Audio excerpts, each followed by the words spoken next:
아줌마, 똥차 냄새 나니까 빨리 갖고 꺼져. 아들 면회 안 돼 군인 면회 온 엄마를 힘없는 아줌마 취급하며 쌍욕 박은 간부들이 알고 보니 그녀는 3스타 장군이었고 그녀 앞에서 오줌 지리며 살려달라고 비는 이야기입니다.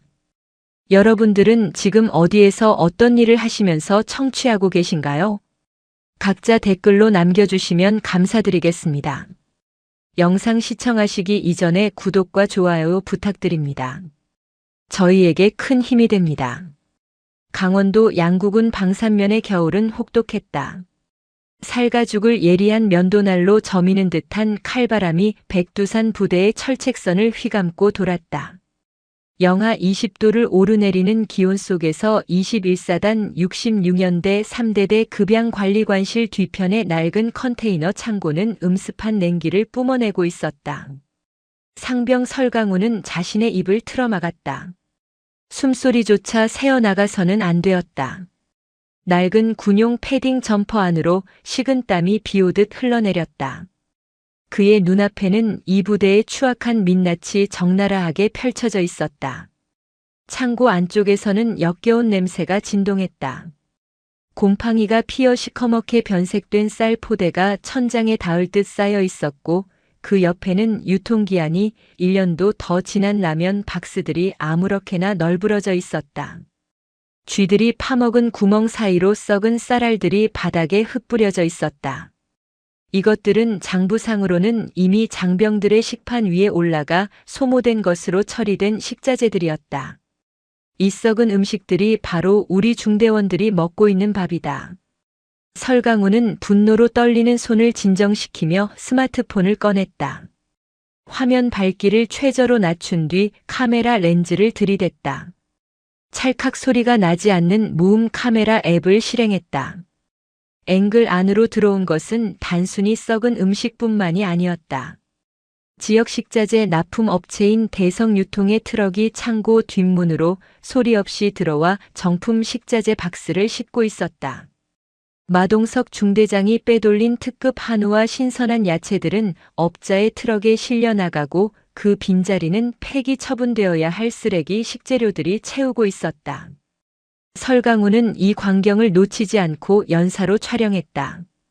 트럭의 번호판, 돈봉투를 건네받는 보급관 왕기태 하사의 얼굴, 그리고 그 뒤에서 뒷짐을 지고 만족스러운 표정으로 담배를 피우는 마동석 대위의 모습까지. 모든 증거가 확보되었다. 이제 이 지옥 같은 곳에서 탈출하여 전송 버튼만 누르면 된다. 설강우는 뒷걸음질 치며 창고 문 쪽으로 몸을 돌렸다. 그때였다. 바닥에 깔려있던 낡은 합판이 삐걱거리는 비명을 질렀다. 적막한 창고 안에서 그 소리는 마치 천둥 소리처럼 크게 울렸다. 트럭 뒤에서 돈을 세던 왕기태 하사의 고개가 번개처럼 돌아갔다. 거기 누구야? 설강우는 심장이 멎는 듯 했다. 도망쳐야 했다. 그는 문을 박차고 눈 덮인 연병장으로 내달렸다. 하지만 며칠간 이어진 야근과 부실한 식사로 인해 다리에 힘이 풀려 있었다. 눈길에 미끄러지며 나동그라진 설강우의 등 위로 거대한 그림자가 덮쳤다. 왕기태 하사였다. 그는 설강우의 멱살을 잡아채 그대로 바닥에 내리꽂았다. 억소리와 함께 설강우의 입안이 터지며 비릿한 피맛이 번졌다. 이 쥐새끼가 어디 있나 했더니 여기서 염탐지를 하고 있었네. 왕기태는 군홧발로 설강우의 복부를 사정없이 걷어찼다.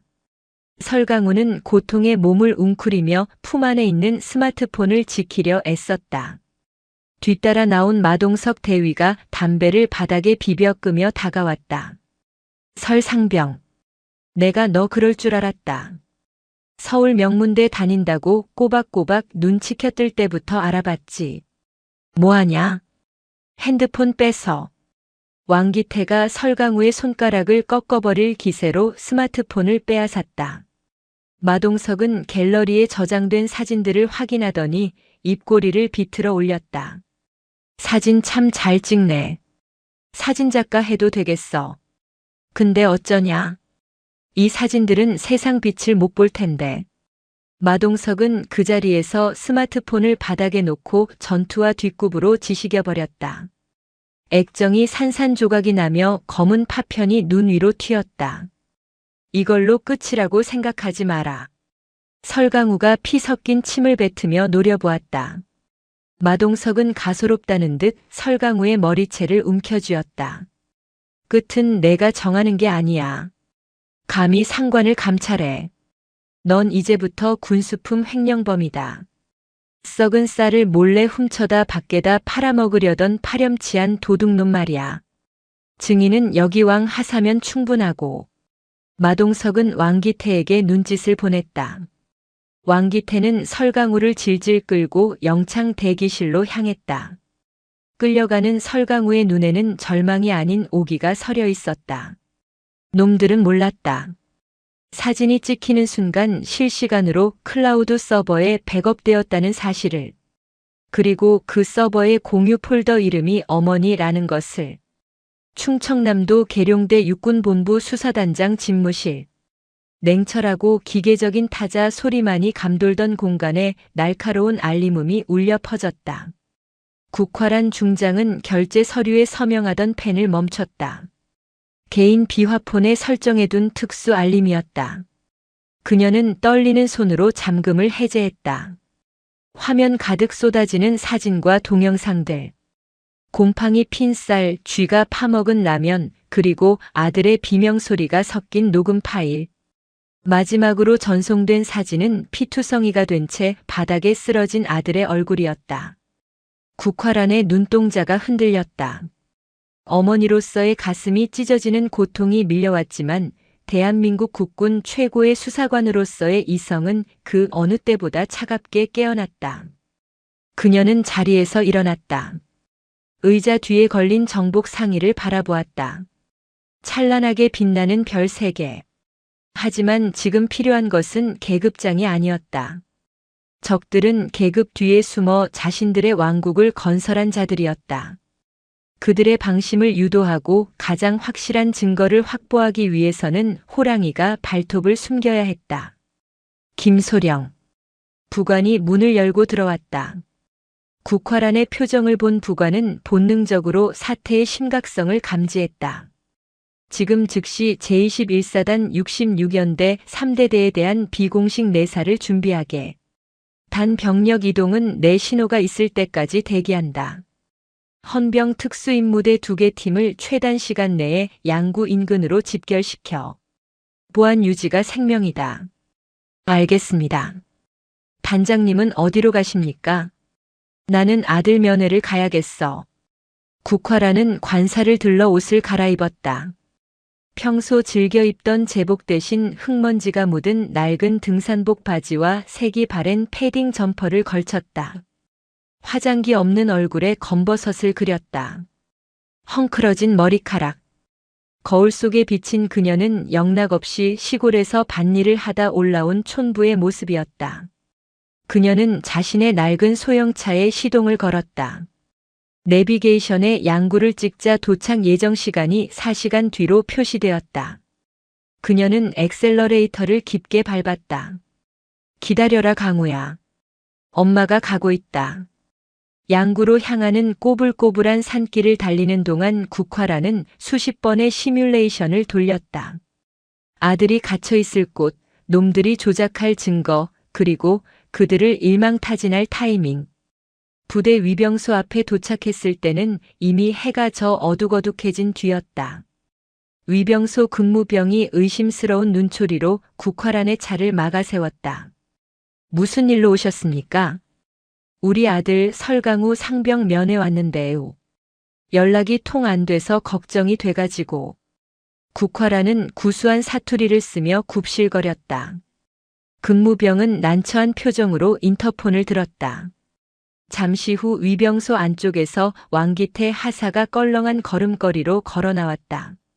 왕기태는 국화란의 차림새를 위아래로 훑어보더니 비웃음을 흘렸다. 아줌마가 설강우 어머니요. 거참 꼴을 보니 집안 형편 알만하네. 아줌마 지금 아들 내미가 무슨 짓 저질렀는지 알고 나왔어. 무슨 일이오? 우리 강우가 뭘 잘못했남요? 국화란이 짐짓 놀란 척하며 물었다. 왕기태는 껌을 짝 소리나게 씹으며 말했다. 당신 아들이 군대 쌀이랑 고기를 훔쳐다 팔아먹으려다 걸렸다고. 지금 영창 가기 직전인데 면회는 무슨 얼어 죽을 면회야. 합의금이나 준비해. 최소 1,000만 원은 있어야 합의라도 봐줄 테니까. 1,000만 원이라는 말에 국화란은 다리에 힘이 풀린 척 주저앉았다. 아이고 선생님. 우리 강우는 그럴 애가 아니에요. 제발 중대장님 좀 뵙게 해주세요. 제가 빌어서라도 해결할게요. 왕기태는 귀찮다는 듯 손을 휘저었지만 국화란이 바짓가랑이를 잡고 늘어지자 짜증을 내며 말했다. 아 진짜 거머리 같네. 알았어. 따라와. 중대장님한테 가서 싹싹 빌어보던가. 대신 헛소리하면 바로 쫓겨날 줄 알아. 국화란은 고개를 조아리며 왕기태의 뒤를 따랐다. 그녀의 고개는 숙여져 있었지만 눈빛은 맹수처럼 번뜩이며 부대 곳곳의 허점을 스캔하고 있었다. 위병소 근무 태만 시설관리부실, 그리고 왕기태의 허리춤에 매달린 규정 위반 사제 장비들까지. 모든 것이 그녀의 머릿속 블랙박스에 저장되고 있었다. 행정반의 문을 열고 들어서자 후끈한 열기와 함께 컵라면 냄새가 훅 끼쳐왔다. 중앙 소파에는 마동석 대위가 전투화를 신은 채 테이블 위에 다리를 올리고 텔레비전을 보고 있었다. 주변의 간부들은 히히덕거리며 잡담을 나누고 있었다. 군 기강이라고는 찾아볼 수 없는 난장판이었다. 중대장님. 설강우 M이라는 아줌마가 와서 하도 징징대길래 데려왔습니다. 왕기태의 보고에 마동석은 고개만 까딱하고는 시선은 여전히 텔레비전에 고정한 채 말했다. 거기 서 있어. 드라마 끝나면 얘기할 거니까. 국화란은 행정반 한 구석에 쭈그리고 서서 30분을 기다려야 했다. 간부들은 그녀를 투명 인간 취급하거나 힐끔거리며 비웃었다. 저런 부모 밑에서 자랐으니 자식 교육이 그 모양이지 하는 수군거림이 국화란의 귀에 선명하게 박혔다. 드디어 드라마가 끝나자 마동석은 기지개를 켜며 자리에서 일어났다. 그는 국화란에게 다가와 위압적으로 내려다보았다. 아줌마, 돈 가져왔어. 마동석의 첫마디였다. 국화란은 떨리는 목소리로 연기했다. 중대장님, 우리 강우 얼굴 한 번만 보게 해주세요. 걔가 도둑질을 했을 리가 없어요. 뭔가 오해가 있는 것 같아요. 마동석의 얼굴이 순식간에 일그러졌다. 그는 국화란의 어깨를 거칠게 밀쳤다. 국화란은 비틀거지며 뒤로 물러났다. 이 아줌마가 진짜 말이 안 통하네. 증거가 다 있다니까. 내 아들이 쓴 자술서도 있어. 돈 없으면 몸으로 때우던가 콩밥 먹이라니까 왜 자꾸 헛소리야. 마동석은 책상 위에 놓인 서류 뭉치를 국화란의 얼굴에 집어 던졌다. 종이들이 눈송이처럼 흩날리며 바닥에 떨어졌다. 조작된 자술서였다. 야 왕하사. 이 여자 당장 끌어내. 재수없게 어디서 거지 같은 게 들어와서 부대 물을 흐려. 집구석에 가서 서방님 똥 기저귀나 빨 것이지 감히 여기가 어디라고 와서 훈계질이야. 주변 간부들이 폭소를 터뜨렸다. 왕기태는 낄낄거리며 국화란의 팔을 잡아챘다. 들었지? 나가. 좋은 말로 할 때. 그 순간이었다. 국화란이 고개를 들었다. 굽실거리던 촌부의 눈빛은 온데간데 없었다. 그녀의 눈동자에는 서슬 퍼런 살기가 감돌고 있었다. 국화란은 왕기태의 손목을 가볍게 쳐냈다. 그 손길이 어찌나 매섭고 절도 있었는지 왕기태는 흠칫하며 뒷걸음질 쳤다. 국화란은 품속에서 최신형 스마트폰을 꺼냈다. 화면에는 녹음 중이라는 붉은 글씨가 선명하게 찍혀 있었다. 서방님 똥 기저귀라. 국화란의 목소리는 낮고 차분했지만 그 안에는 묵직한 쇳덩이가 들어있었다. 내 남편은 20년 전 강릉 무장공비 침투 사건 때 작전 중 전사에서 국립현충원에 누워있네. 자네 덕분에 오늘 남편 묘소에 가서 아주 할 말이 많아졌어. 마동석이 미간을 찌푸리며 소리쳤다. 뭐야 당신. 미쳤어. 핸드폰 안 뺏고 뭐해. 국화라는 화면을 터치해 통화 버튼을 눌렀다. 스피커폰 너머로 다급한 목소리가 들려왔다. 수사단 상황실입니다. 국화라는 마동석의 눈을 똑바로 응시하며 또박또박 명령을 내렸다. 나 육군 수사단장 국화란 중장이다. 현재 위치 21사단 66연대 3대대 행정반. 코드 블랙 발령. 지금 즉시 전 병력 진입해. 중장. 마동석과 왕기태 그리고 행정반 내의 모든 간부가 얼어붙었다. 1초간의 정적. 그리고 마동석이 비웃음을 터뜨리려던 찰나였다. 쿠구구구. 건물이 진동하기 시작했다. 창문 밖으로 강렬한 서치라이트 불빛이 행정반을 비췄다. 투두두두두. 헬리콥터의 프로펠러 소리가 대화 소리를 집어삼킬 듯 커졌다. 쾅. 행정반 출입문이 박살나듯 열리며 검은 대테러복을 입은 헌병 특수임무대가 들이닥쳤다. 전원 동작 그만. 움직이면 발포한다. 무장 해제해. 총구에 장착된 레이저 포인터 수십 개가 마동석과 왕기태의 이마와 가슴을 겨냥했다.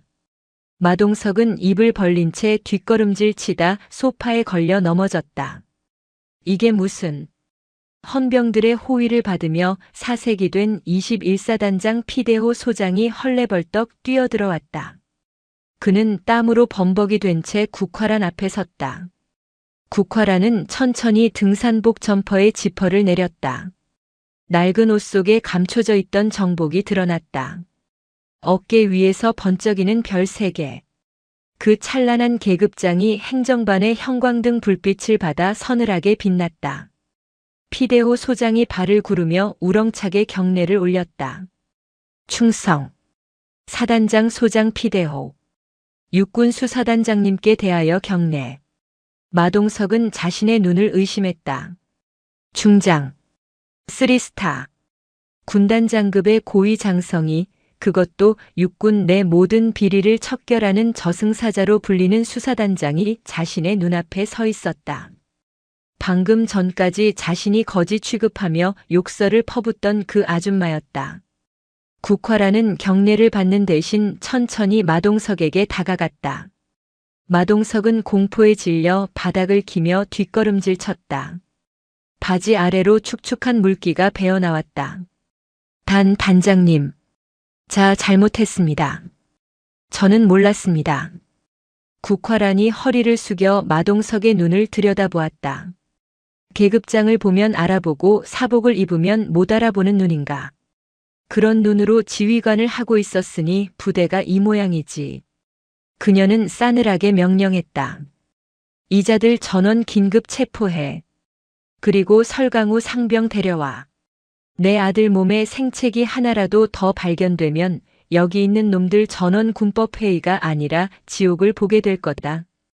헌병들이 마동석과 왕기태를 짐짝처럼 제 앞에 수갑을 채웠다. 바닥에 얼굴이 처박힌 마동석의 비명이 행정반을 울렸다. 그것은 비리 군인들의 몰락을 알리는 서곡이자 위대한 어머니의 복수가 시작되었음을 알리는 신호탄이었다. 행정반의 공기는 납처럼 무거웠다. 헌병들에게 제압당한 마동석 대위와 왕기태 하사의 거친 숨소리만이 정적을 채우고 있었다. 국화란 중장은 의자에 앉아 싸늘한 눈으로 그들을 내려다보고 있었다. 그때였다. 건물 전체를 뒤흔드는 굉음과 함께 유리창이 요란하게 떨렸다. 두두두두두두. 거대한 그림자가 연병장을 덮쳤다. 3군단장 전용 헬기 블랙호크가 착륙하고 있었다. 헬기의 프로펠러가 일으키는 강풍에 눈보라가 휘몰아치며 행정반 창문을 때렸다. 21사단장 피대호 소장이 창백해진 얼굴로 국화란을 바라보며 더듬거렸다. 단장님. 군단장님께서 도착하셨습니다. 국화라는 미동조차 하지 않았다. 오라고 해. 제 발로 호랑이 굴에 들어오겠다는데 말릴 이유 없지. 잠시 후 행정반 문이 부서질 듯 열리며 군복 위에 가죽 점퍼를 걸친 거구의 사내가 들이닥쳤다. 3군단장 이태준 중장이었다. 그의 뒤로는 무장한 경호 병력과 수행 장교들이 병풍처럼 따라붙었다. 이태준의 눈은 핏발이 서 있었고 얼굴은 분노로 붉게 달아올라 있었다. 그는 들어오자마자 바닥에 엎드려 있는 마동석을 보며 미간을 구겼다. 그러고는 성큼성큼 걸어와 국화란의 책상을 주먹으로 내리쳤다. 쾅! 국화란, 내가 지금 제정신인가? 감히 내 허락도 없이 예하 부대를 쑥대밭으로 만들어? 여기가 어디라고 내 마음대로 휘젓고 다니는 거야? 이태준의 고함 소리에 주변의 병사들이 움찔했다.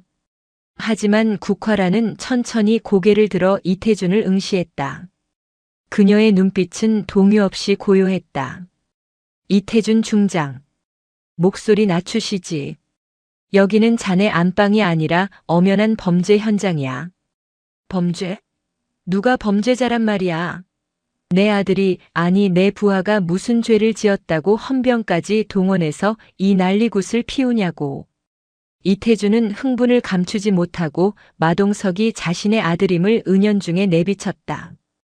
마동석은 아버지의 등장에 기세가 살아난 듯 고개를 쳐들고 소리쳤다. 군단장님, 억울합니다. 저 여자가, 아니 수사단장이 직권을 남용해서 죄 없는 저를 모함하고 있습니다. 저는 규정대로 했을 뿐입니다. 이태준은 마동석의 말을 받아서 국화란에게 삿대질을 했다. 들었나? 당장 내 부하들 풀어주고 병력 철수시켜. 안 그러면 내 권한으로 자네를 직권 남용 및 작전 방해죄로 군사법원에 세울 거야. 내가 누군지 잊었나 본데 나는 야전 사령관이야. 감찰 나부랭이가 설치는 꼴은 못 봐준다 이 말이야. 국화란이 자리에서 천천히 일어났다. 그녀의 왜소한 체구가 이태준의 거구 앞에서 전혀 위축되지 않았다. 오히려 그녀가 뿜어내는 기운이 이태준을 압도하고 있었다.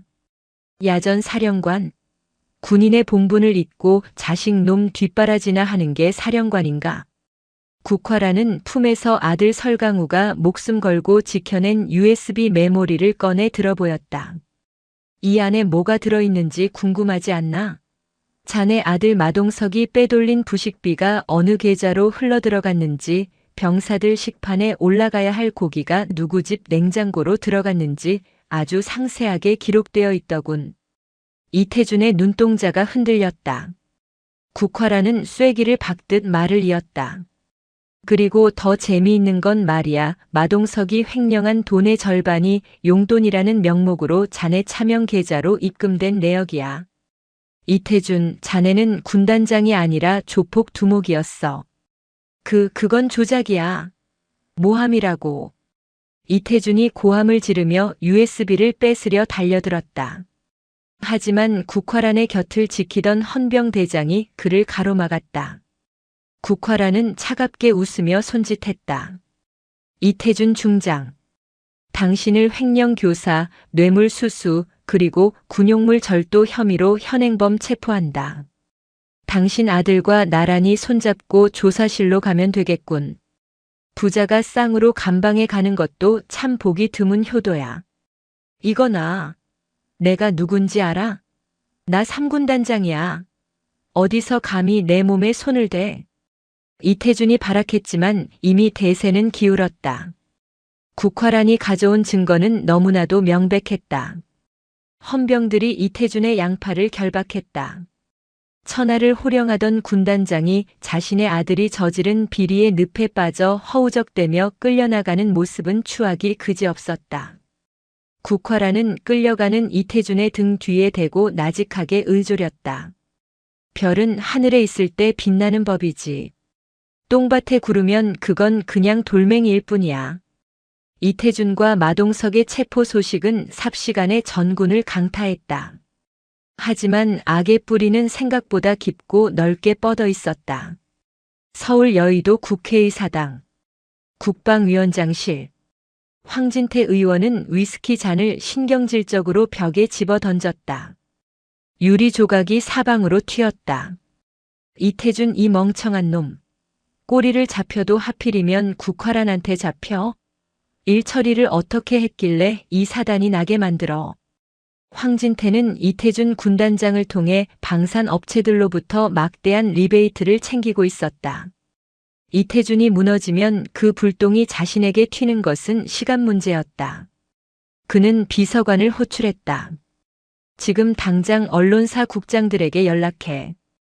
프레임을 바꿔야겠어.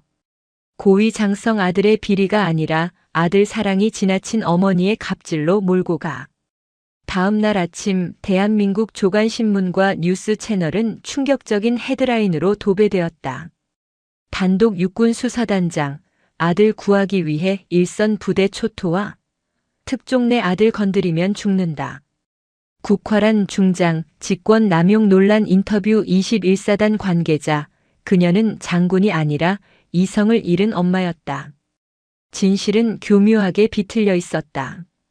국화란이 비리를 척결한 영웅이 아니라 아들이 힘든 군 생활을 하는 것을 못 참아 부대에 쳐들어가 지휘관들을 협박한 미친 어머니로 묘사되었다. 여론은 급격하게 악화되었다. 인터넷 댓글창에는 국화란을 비난하는 글들이 쇄도했다. 국화란은 집무실에서 뉴스를 보며 입술을 깨물었다. 예상은 했지만 적들의 반격은 치졸하고 빨랐다. 하지만 진짜 위기는 내부에서 터졌다. 조사실 문이 열리고 헌병 수사관이 난처한 표정으로 들어왔다.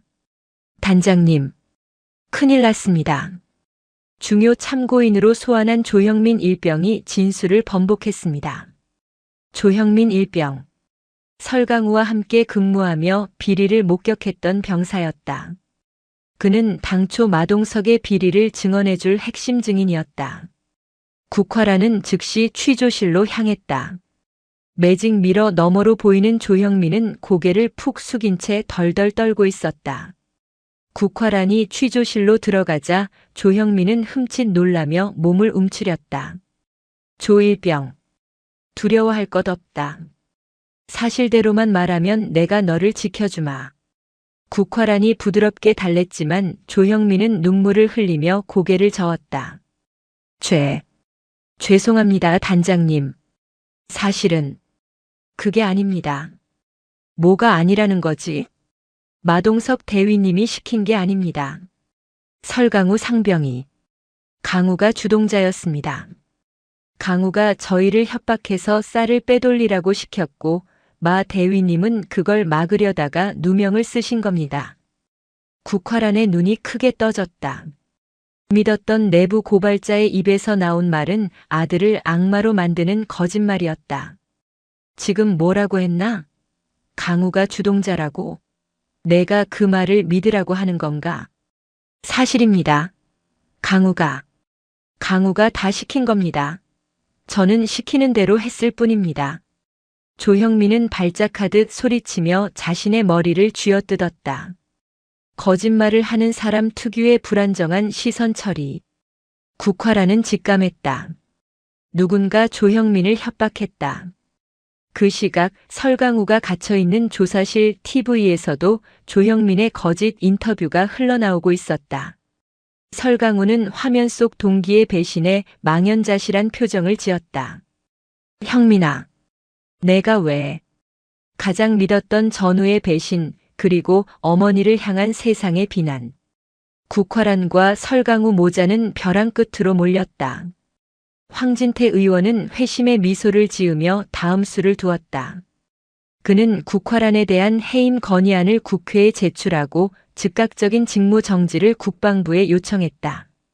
거짓이 진실을 집어삼키는 순간이었다. 사면 초가였다. 여론, 정치권 그리고 증인까지 모든 것이 국화란에게 불리하게 돌아가고 있었다. 육군본부 법무실장마저 국화란을 찾아와 조용히 사퇴를 권유했다. 선배님, 이쯤에서 물러나시는 게 좋겠습니다. 아드님 문제도 있고 더 버티시면 불명예 전역을 당하실 수도 있습니다. 국화라는 창밖을 바라보며 침묵했다. 그녀의 눈앞에 아들 강우의 얼굴이 스쳐 지나갔다. 멍든 얼굴로도 엄마 나는 괜찮아. 나는 떳떳해. 라고 말하던 아들. 어머니로서 당장 달려가 아들을 안아주고 싶었다. 하지만 지금 그녀는 지휘관이었다. 감정에 휩쓸려 무너진다면 아들은 영원히 횡령범의 낙인이 찍힌 채 살아가야 한다. 국화란이 천천히 입을 열었다. 법무실장. 지금 당장 설강우 상병의 신분을 참고인에서 피의자로 전환하게. 법무실장이 자신의 귀를 의심했다. 네. 피의자라니요? 아드님을 범죄자로 만들겠다는 말씀입니까? 그래. 내 아들 설강우를 횡령 및 무고 혐의로 정식 입건하고 가장 강도 높은 조사를 진행해. 내가 직접 수사 지휘한다. 이것은 국화란이 던진 최후의 승부수였다. 아들을 피해자로 보호하려다가는 엄마 찬스라는 프레임에 갇혀 아무것도 할 수 없었다. 오히려 아들을 가장 혹독한 피의자로 만들므로써 수사의 공정성 시비를 원천 차단하고 사건의 실체에 접근하려는 고육지책이었다. 살을 내주고 뼈를 취하는 전략. 그날 밤 국화란은 취조실에 앉아있는 조형민 일병을 다시 찾았다.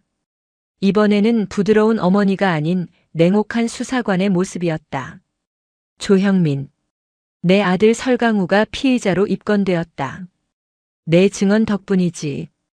조형민은 고개를 들지 못했다. 내 말대로라면 강우는 징역 10년 이상을 받게 될 거다. 그리고 너는 공범이지만 내부 고발을 했으니 집행유예로 풀려나겠지. 국화라는 서류 봉투 하나를 테이블 위에 툭 던졌다. 하지만 이게 밝혀지면 이야기가 달라질 텐데. 조형민이 떨리는 손으로 봉투를 열었다. 그 안에는 조형민의 여동생이 입원해 있는 병원의 진료비 내역서와 최근 조형민의 어머니 통장에 입금된 출처 불명의 거액이 찍힌 거래 명세서가 들어있었다. 내 동생 백혈병이라지. 수술비가 없어서 힘들었다고 들었다. 그런데 며칠 전 누군가가 거액을 입금해 줬더군. 그 돈 어디서 났지? 조형민의 동공이 지진이 난 듯 흔들렸다. 황진태 의원 측 보좌관이 다녀갔나? 동생 수술비를 대줄 테니 거짓 증언을 하라고.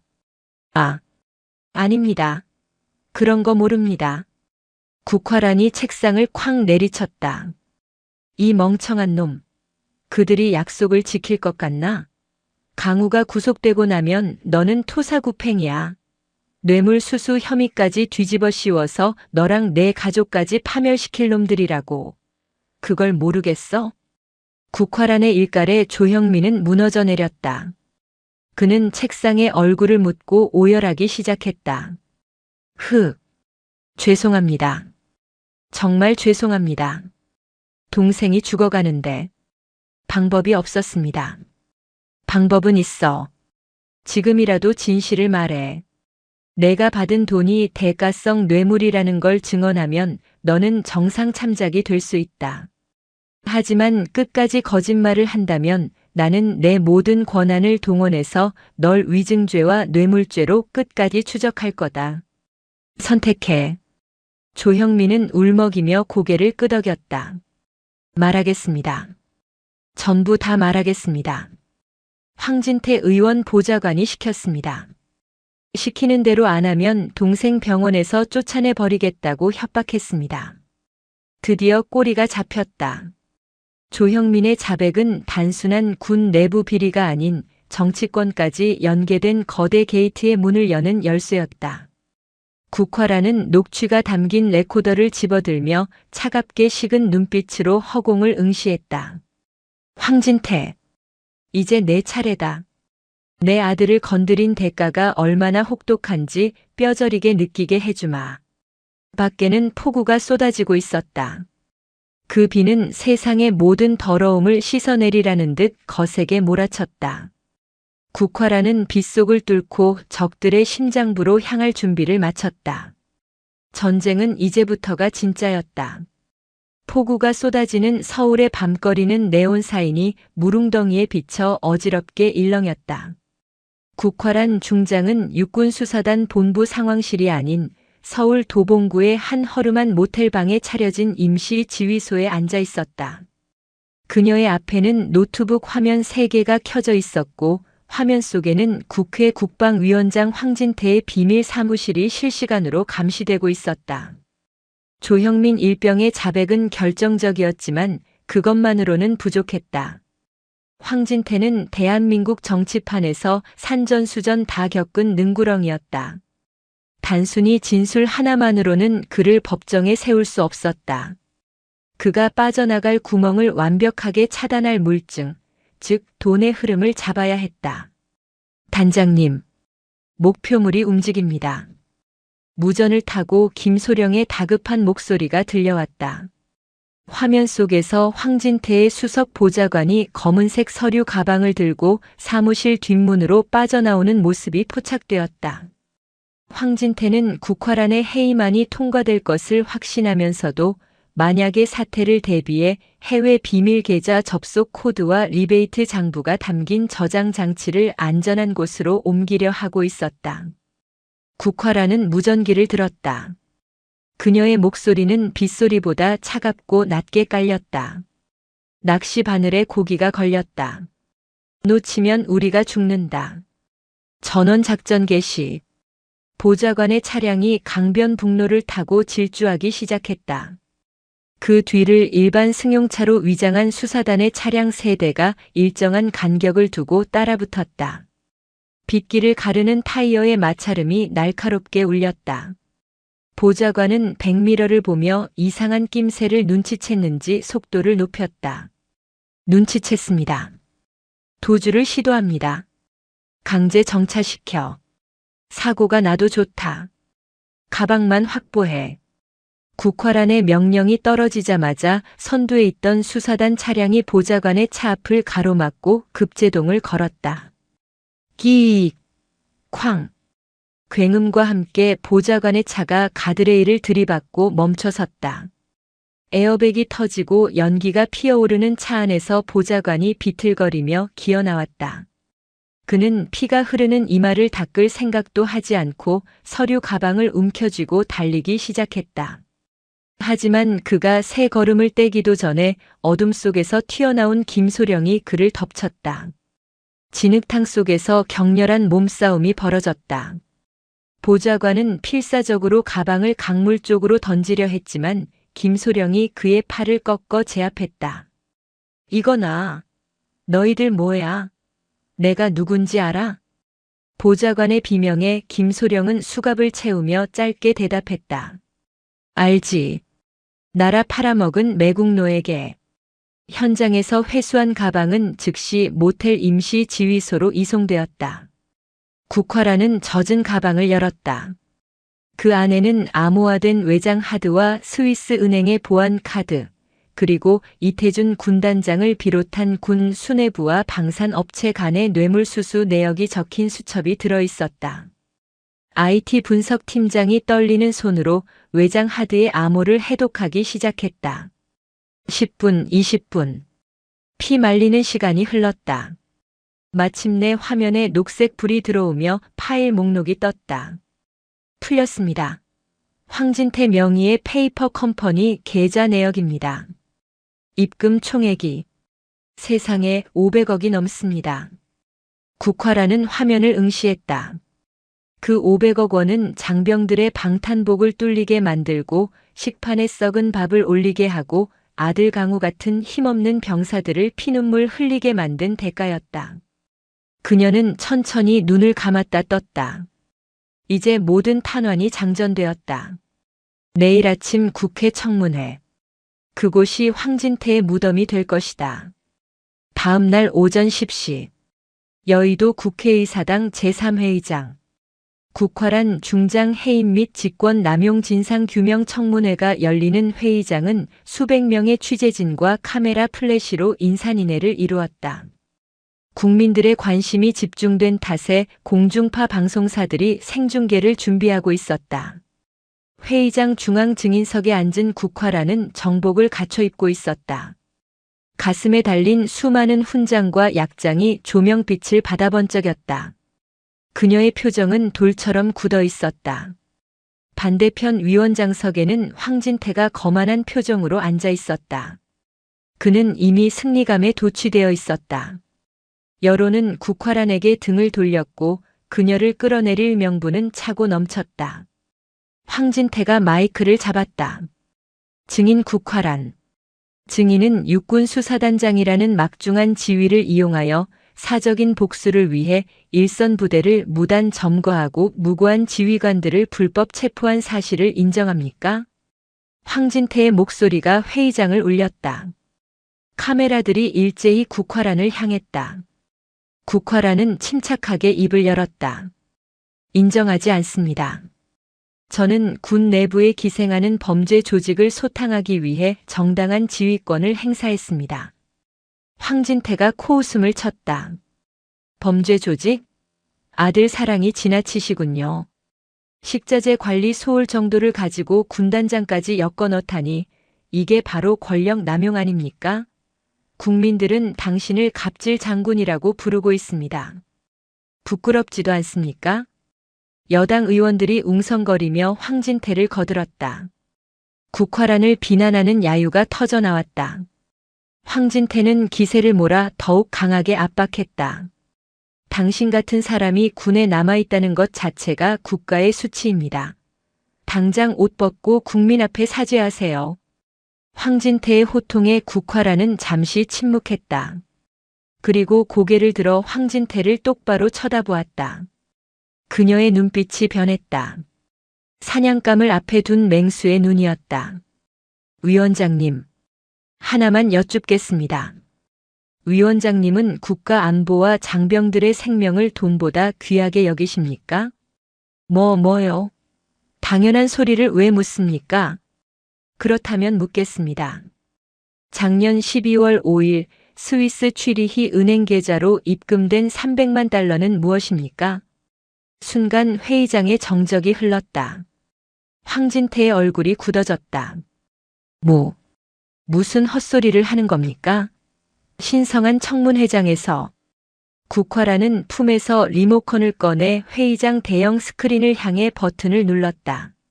화면이 바뀌며 어젯밤 확보한 계좌 내역과 황진태가 방산업체 사장과 통화한 녹취록의 파형이 나타났다.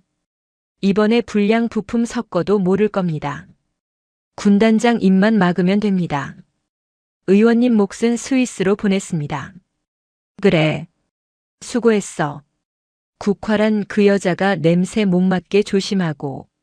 황진태의 목소리가 스피커를 통해 회의장 전체에 울려 퍼졌다. 황진태는 자리에서 벌떡 일어났다. 꺼. 당장 꺼. 저거 조작이야. 모함이라고. 하지만 국화란은 멈추지 않았다.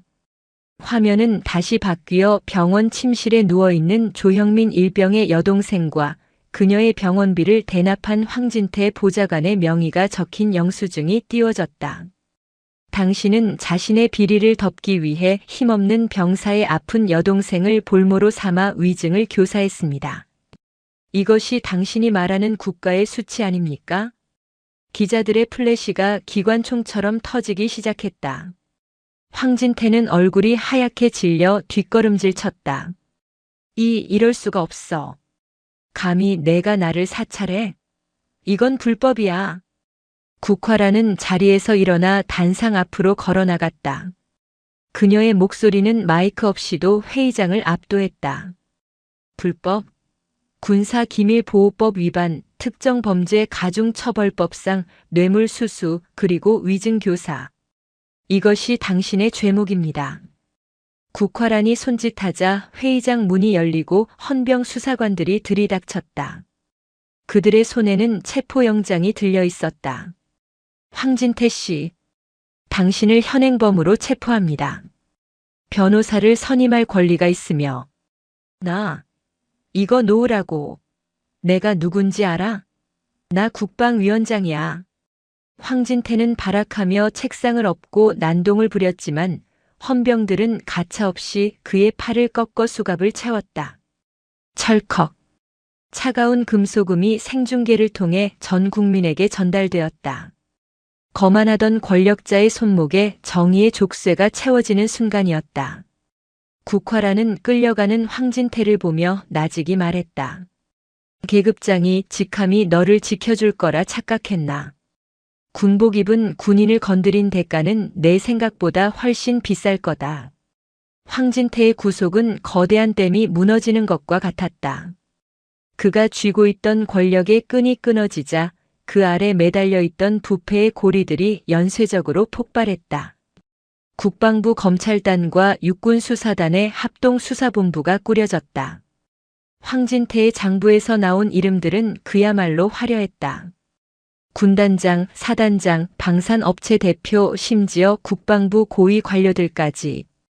그들은 줄줄이 소환되어 조사를 받았다. 국군교도소 독방에 수감된 3군단장 이태주는 텔레비전 뉴스에서 황진태가 포승줄에 묶여 호송차에 타는 모습을 멍하니 바라보았다. 끝났구나. 자신을 꺼내줄 유일한 동아줄이 끊어졌다.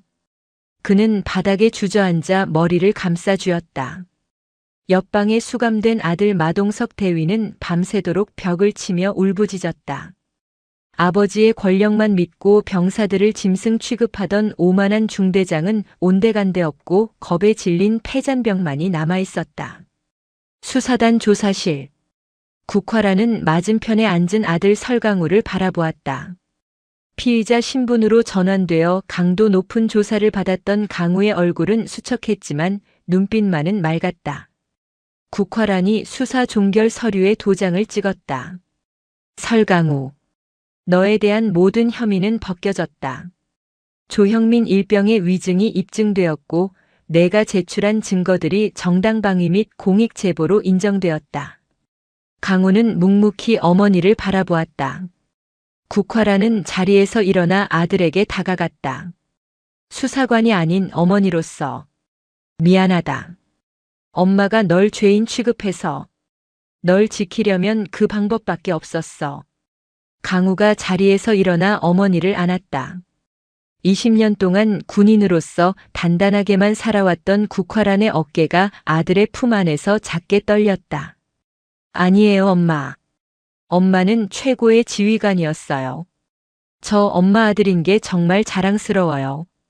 두 모자는 조사실 안에서 한참을 그렇게 안고 있었다.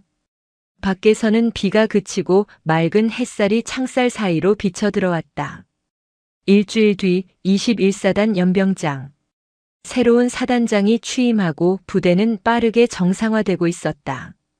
썩은 식자재 창고는 헐리고 깨끗한 신축 건물이 들어섰다. 병사들의 식판에는 김이 모락모락 나는 흰 쌀밥과 고기 반찬이 가득 담겼다. 설강우는 연병장 한 구석에서 하늘을 올려다보았다. 맑게 갠 하늘이 유난히 파랗게 보였다. 이제 더 이상 숨어서 사진을 찍을 필요도 억울하게 매를 맞을 필요도 없었다. 그때 멀리 위병소 쪽에서 검은 세단 한 대가 들어왔다. 차에서 내린 국화라는 정복이 아닌 단정한 사복 차림이었다. 그녀는 지휘관 순씨가 아닌 자랑스러운 아들을 둔 어머니로서 면회를 온 것이었다. 강우야. 국화란이 손을 흔들었다. 설강우가 환하게 웃으며 어머니에게 달려갔다. 그 뒤로 보이는 부대 건물 외벽에는 정예, 명예, 충성이라는 부대 구호가 새로 페인트 칠되어 햇빛에 반짝이고 있었다. 악의 성벽은 무너졌고 그 폐허 위에는 다시 희망이라는 이름의 꽃이 피어오르고 있었다. 하지만 국화라는 알고 있었다. 잡초는 언제든 다시 자라난다는 것을. 그래서 그녀는 다시 칼을 갈 것이고 언제든 그 칼을 뽑을 준비를 할 것이다. 별을 품은 그림자로서 이 땅의 모든 아들을 지키기 위해서. 겨울이 가고 봄의 기운이 꿈틀거리는 3월의 어느 날 경기 이천에 위치한 육군 교도소 내 군사법원 대법정. 팽팽한 긴장감이 감도는 법정 안으로 재판장의 엄숙한 목소리가 울려 퍼졌다. 방청석에는 수많은 취재진과 군 관계자, 그리고 피해 장병들의 가족들이 숨을 죽인 채 판결을 기다리고 있었다. 피고인석에는 한때 군단을 호령하던 이태준, 부대 내의 제왕으로 군림했던 마동석, 그리고 그들의 수족이었던 왕기태가 수의를 입은 채 고개를 숙이고 있었다. 그들의 어깨에 빛나던 계급장은 뜯겨나갔고 남은 것은 초라한 죄수 번호뿐이었다. 재판장이 판결문을 읽어내려갔다. 피고인 이태준. 육군 중장이라는 고위 직책에 있음에도 불구하고 국가 안보를 담보로 사적 이익을 취하고 예하부대의 비리를 묵인 및 조장한 죄질이 극히 불량하다. 또한 자신의 아들인 피고인 마동석의 범죄를 덮기 위해 수사기관을 위협하고 증거를 인멸하려 한 행위는 군의 기강을 뿌리째 흔드는 반역 행위와 다름없다. 이태준의 몸이 덜덜 떨리기 시작했다. 이에 본 재판부는 피고인 이태준에게 징역 15년을 선고하며 군인 연금 박탈 및 불명예 전역을 명한다. 탕, 탕, 탕. 망치 소리가 이태준의 심장을 때렸다. 그는 다리에 힘이 풀려 주저앉았다. 평생을 바쳐 쌓아 올린 명예와 부가 한순간에 물거품이 되는 순간이었다. 이어 마동석의 차례였다. 피고인 마동석. 지휘관으로서 병사들을 보호해야 할 의무를 저버리고 식자재 횡령 및 폭행, 가혹 행위를 일삼아 장병들의 신체적, 정신적 건강을 심각하게 훼손했다. 또한 무고한 병사에게 누명을 씌워 자신의 죄를 덮으려 한 파렴치함은 용서받을 수 없다. 징역 7년에 처한다. 마동석은 울음을 터뜨리며 방청석을 향해 소리쳤다. 잘못했습니다. 한 번만 용서해 주십시오. 아버지가 시키는 대로 했을 뿐입니다. 추악한 변명이었다. 마지막까지 아버지를 탓하는 아들의 모습에 이태준은 고개를 돌려버렸다. 같은 시각 서울중앙지방법원에서는 황진태 전 국방위원장에 대한 선고 공판이 열리고 있었다. 피고인 황진태. 국민의 대표인 국회의원으로서 헌법을 수호해야 함에도 거액의 뇌물을 수수하고 군사기밀을 유출하였으며 위증교사를 통해 사법 질서를 교란했다. 이는 민주주의의 근간을 해치는 중대 범죄다. 징역 20년 및 벌금 500억 원, 추징금 150억 원을 선고한다. 황진태는 판결을 듣자마자 거품을 물고 실신의 법정 경위들에게 들려나갔다. 뉴스 속보가 타전되었고 전 국민은 정의가 살아있음에 환호했다. 국화란 중장은 법정 맨 뒤편 좌석에서 조용히 일어나 밖으로 나갔다. 그녀의 표정은 덤덤했지만 쥐고 있던 손수건은 땀으로 축축하게 젖어 있었다. 끝났군. 길고 길었던 싸움의 종지부였다. 계절은 완연한 봄으로 접어들었다. 강원도 양구 21사단 백두산 부대의 연병장에도 따스한 햇살이 내리쬐었다. 부대는 완전히 달라져 있었다. 국화란의 지시로 시작된 전군 차원의 대대적인 감찰과 개혁 덕분에 병영식당의 식단은 획기적으로 개선되었다. 오늘 점심 메뉴는 소갈비찜과 신선한 쌈채소, 그리고 과일 후식이었다. 병사들의 얼굴에는 기름기가 돌았고 웃음꽃이 피어났다. 상병 설강우는 행정반에서 업무를 보고 있었다. 이제 그는 더 이상 관심 병사나 고문관 취급을 받지 않았다. 비리를 고발한 용기 있는 병사이자 부대를 구한 영웅으로 대우받고 있었다. 새로 부임한 중대장은 원칙을 중시하면서도 병사들의 고충을 귀담아 듣는 덕장이었다. 강우야, 오늘 면회 오신다며? 동기가 웃으며 물었다. 설강우는 쑥스러운 듯 머리를 극적였다. 엄마가 맛있는 거 사오신다고 해서. 야, 우리 사령관님 오시는 거냐? 우리도 가서 인사드려야 하는 거 아니야? 오지 마. 엄마가 그냥 조용히 밥만 먹고 가고 싶어 하셔. 부담스럽게 하지 말고. 설강우는 전투복 매무새를 다듬고 위병소로 향했다. 멀리서 익숙한 소형차가 보였다. 국화라는 이번에도 화려한 관용차가 아닌 자신의 낡은 차를 직접 운전해 왔다. 차에서 내린 그녀는 군복이 아닌 화사한 베이지색 봄 코트 차림이었다. 화장기 없는 얼굴이었지만 지난번 위장 잠입 때와는 달리 편안하고 온화해 보였다. 엄마.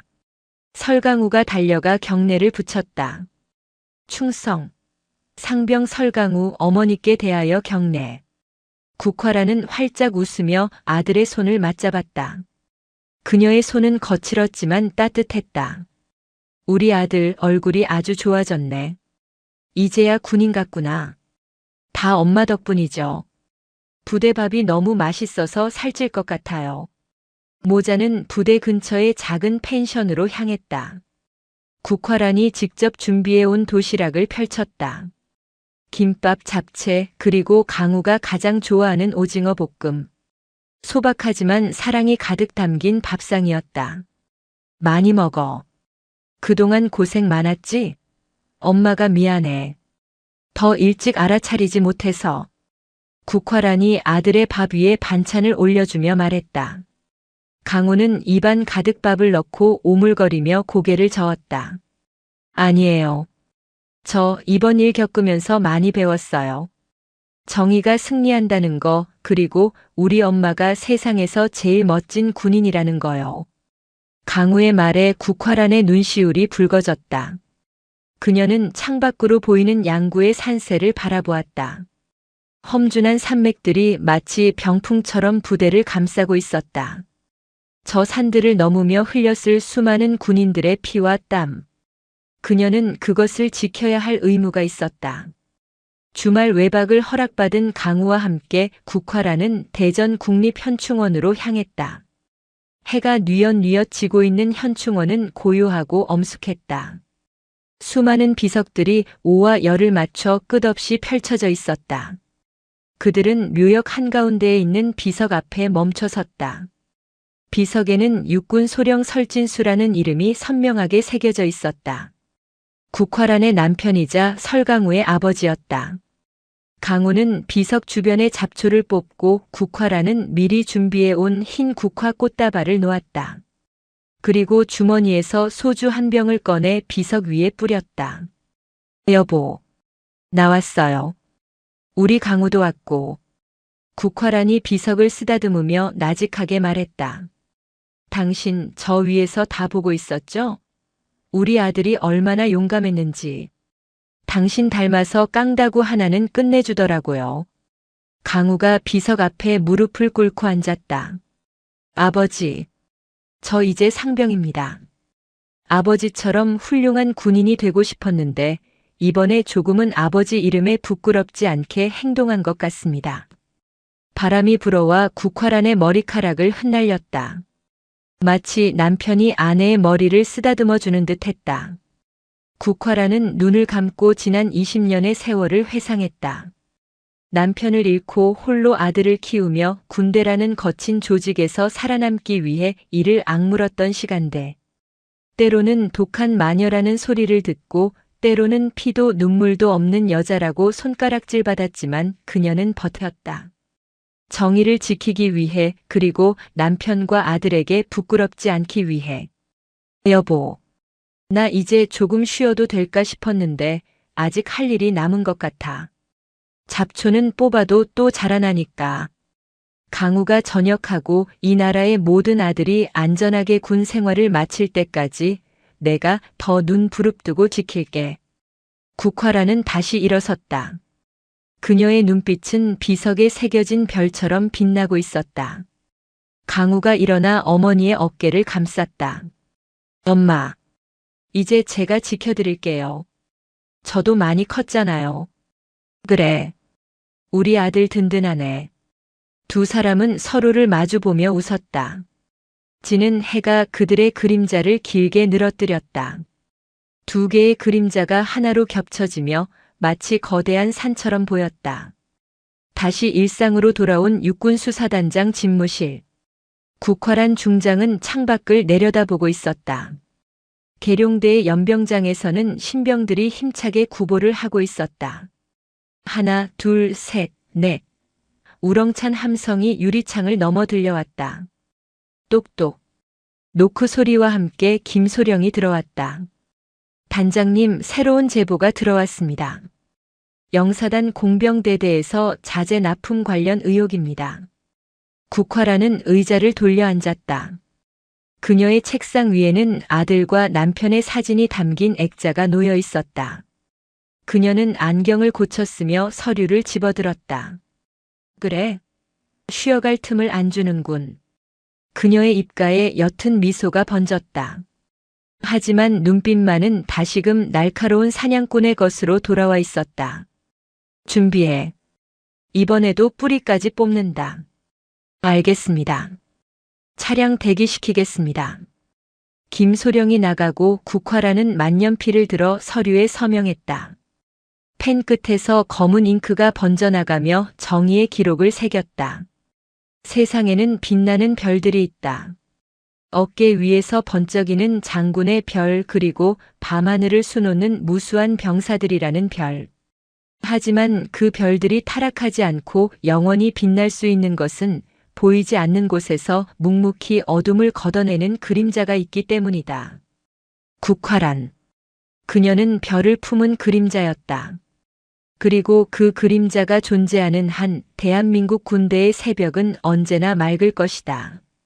영상이 유익하셨다면 구독과 좋아요, 댓글까지 부탁드리겠습니다.